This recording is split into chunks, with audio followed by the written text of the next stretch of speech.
तो ये मूवी शुरू होती है नल को दिखाते हुए, जिसको क्लिंटार नामी प्लेनेट पर कैद करके रखा गया है। बताया जाता है कि इस प्लेनेट पर सारे ही उसके बच्चे हैं जिन्हें सिम्बियोट्स कहा जाता है, जिन सब पर नल हुकूमत करने के साथ साथ जुल्म भी किया करता था। नल के जुल्म बढ़ जाने पर जब इस सिम्बियोट्स ने तंग आकर एक प्लान बनाया और अपने ही बादशाह नल को कैद कर दिया। अब नल अपने आप को इस कैद से आजाद करवाना चाहता है, जिसके लिए उसे कोड एक्स नामी किसी चीज की जरूरत है, जो कि वेनम सिम्बियोट और एडी की बनाई हुई है। ये सिम्बियोट इस वक्त जमीन पर है और अब वो किसी पैरासाइट की तरह एडी की बॉडी के अंदर रहता है। खैर, नल को किसी भी कीमत पे अपनी इस कैद से आजाद होना था। उस डिवाइस को यानी कोड एक्स को हासिल करना था, जिसके लिए वो एक प्लान बनाता है और ज़ीनोफेगस नामी बड़ी बड़ी क्रिएचर्स को पूरे यूनिवर्स में भेज देता है ताकि वो कोड एक्स को ट्रैक करके नल के लिए हासिल कर लाए। लेकिन ये काम इतना आसान नहीं। ज़ीनोफेगस कोड एक्स को तभी ट्रैक कर पाएंगे जब वेनम सिम्बियोट पूरी तरह से एडी की बॉडी को अपने कंट्रोल में लिए होगा। अब सीन कट होकर हमें एडी को दिखाया जाता है, जो एक बाहर में बैठा किसी से बातें कर रहा था। अचानक उसके पीछे कोई पोर्टल ओपन हुआ, जो पोर्टल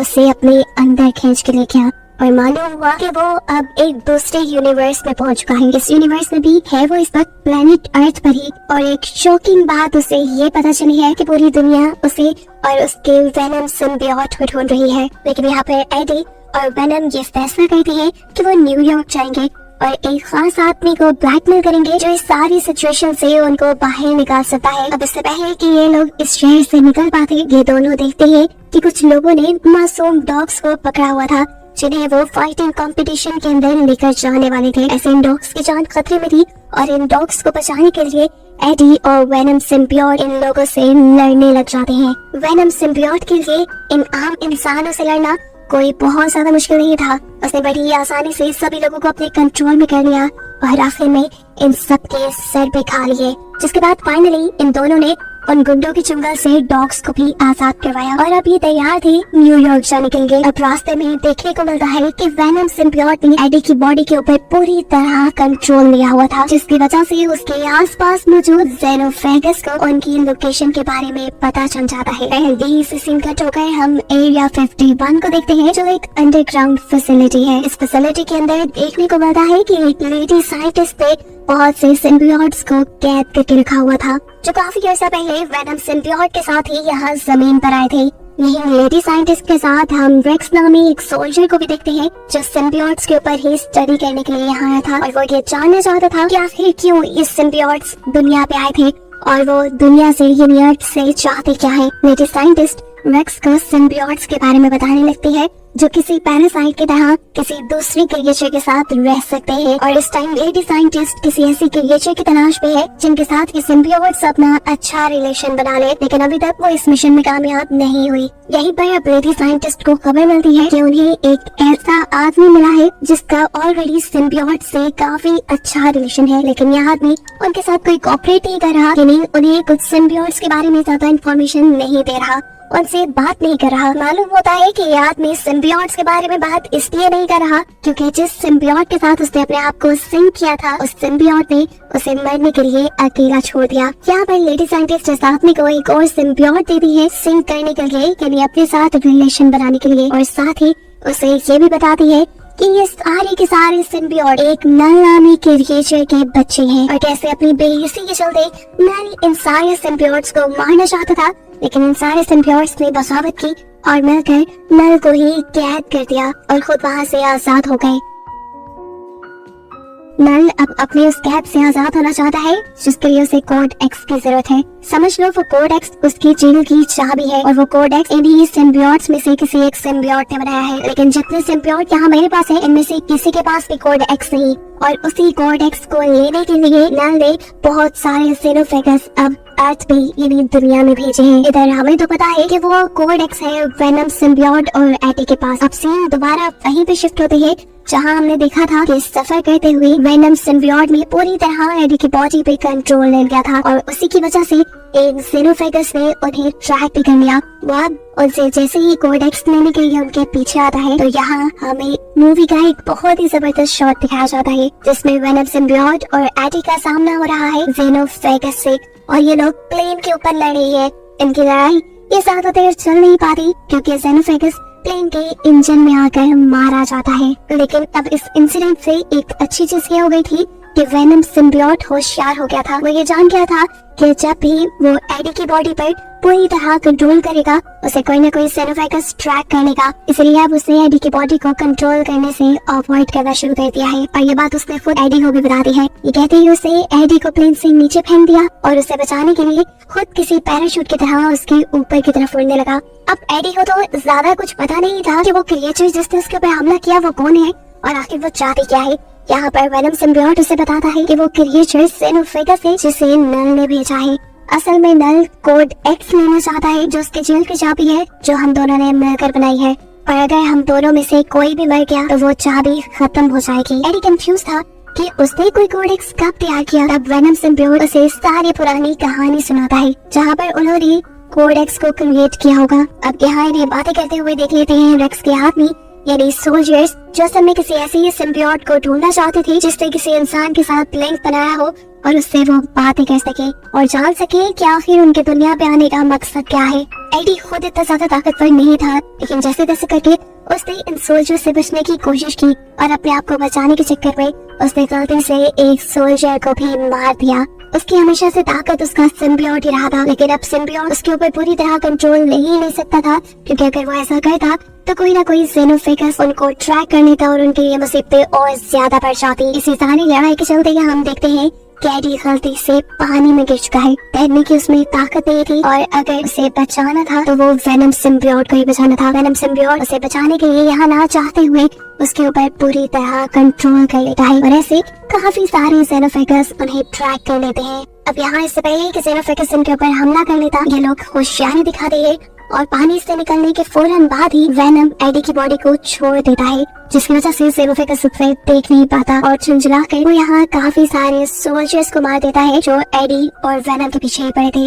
एडी तो मौका पाकर यहाँ से भाग चुका था, लेकिन पैदल वो कितना भी आगे जाता, यहाँ उसकी किस्मत उसका साथ देती है और उसे एक फैमिली मिल जाती है जो रोड ट्रिप पर निकली हुई थी। वो फैमिली एडी को लिफ्ट दे देती है और बताती है कि ये लोग एरिया 51 पर रुकने वाले हैं क्योंकि इन्हें बहुत सारे एलियंस को किन्हीं सिम्बियोट्स को देखना है। एडी भूखा था। ये फैमिली एडी को खाने के साथ साथ जूते भी देती है क्योंकि एडी के पास इस टाइम जूते भी नहीं थे। रास्ते में ये फैमिली फाइनली एडी को लॉस वेगस छोड़ चुकी थी। हम यहाँ पर आकर एडी अपनी पुरानी फ्रेंड से मिलता है जो कि एडी के वेनम वाले रूप से बहुत ही ज्यादा इम्प्रेस थी और उन्हें खुश करने के लिए या मजबूरन उनके स्टार्ट करने पर वेनम को एडी की बॉडी पर कंट्रोल लेना पड़ता है, जिसके बाद ये दोनों यहाँ पे डांस करते हैं और इनके इस हैप्पी मूवमेंट का नतीजा ये निकलता है कि बहुत सारे xenophagus उसे ट्रैक कर लेते हैं।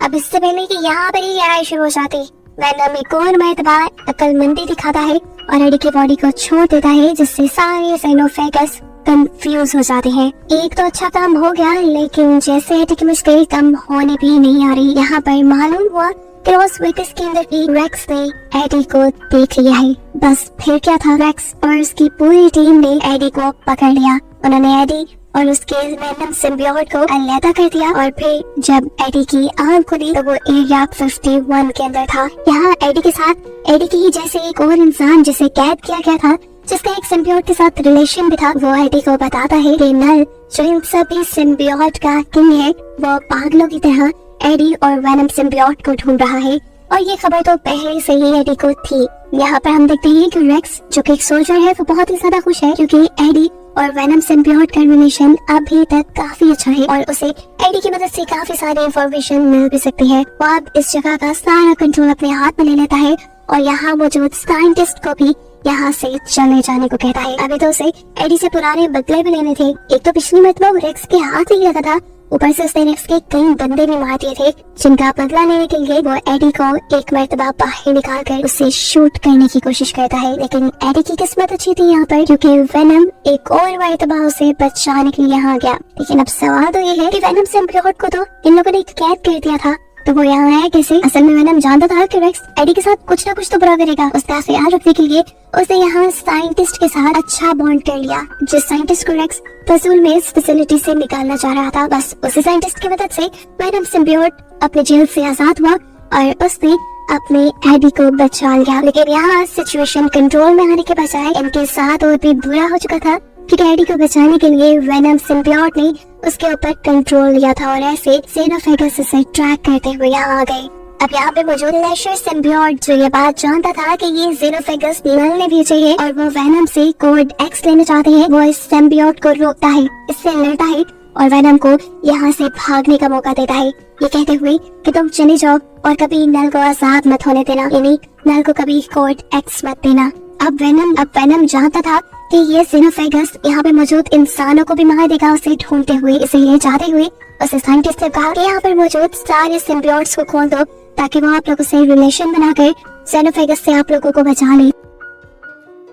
साइंटिस्ट उसकी बात मान लेती है और सिम्बियोट्स को खोल देती है और सिम्बियोट्स भी बिना बताए के काफी सारे इंसानों से बॉन्ड बनाते हुए जेनोफेगस से लड़ने लग जाते हैं और ऐसे यहाँ पर एक धमाकेदार फाइट शुरू हो जाती है। इतने में ही यहाँ पर वो फैमिली पहुँच जाती है जिसने एडी को लिफ्ट दी थी और उन्होंने एडी को बताया भी था कि वो एरिया 51 में एलियंस देखने के लिए जाएंगे, लेकिन उन्हें ये नहीं पता था कि वो एक के बजाय इतने सारे एलियंस को देख लेंगे, वो भी खुले हुए। इन एलियंस के दरमियान होने वाली धुआंधार फाइट को देखकर वो पूरी तरह डर चुके थे क्योंकि जेनोफेगस बुरी तरह से सिम्बियोट्स को खा रहे थे और सिम्बियोट्स उन्हें हराने की कोशिश कर रहे थे और ये कोशिश सिम्बियोट्स की नाकाम बनाने के लिए जेनोफेगस अपने बहुत से और साथियों को दूसरे यूनिवर्स से बुला लेता है। सिचुएशन को खराब देखते हुए वेनम सिम्बियोट भी यहाँ जेनोफेगस से लड़ने के लिए आ गया था, लेकिन जब उसने देखा कि बहुत सारे और जेनोफेगस भी यहाँ आ चुके हैं और वो सिम्बियोट्स के साथ साथ इंसानों की भी लाइफ मुश्किल में डाल सकते हैं, तो उसने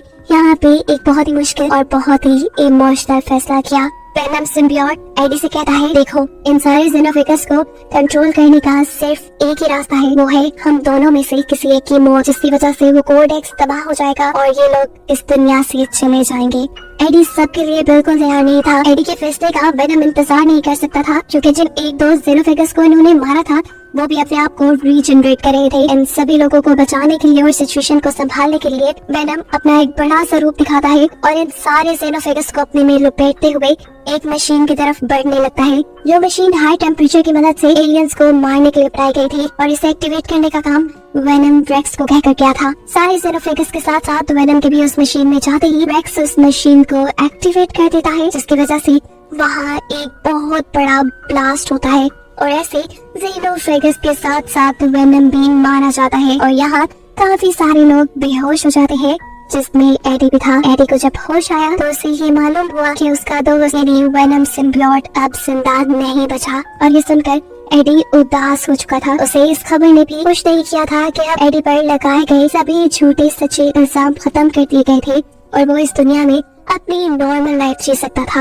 अब यहाँ से सीन कट होकर हमें मूवी के ठीक लास्ट में दोबारा नल को दिखाया जाता है जो बहुत ही ज्यादा गुस्से में है क्योंकि उसका कोड एक्स तबाह हो चुका है और उसके यहाँ से निकलने के चांसेस तकरीबन खत्म हो गए हैं और इस चीज ने उसके अंदर बदले की आग को और भड़का दिया है। अब वो आगे क्या करेगा, इसी चीज को सस्पेंस में रखते हुए ये कहानी यहाँ खत्म हो जाती है।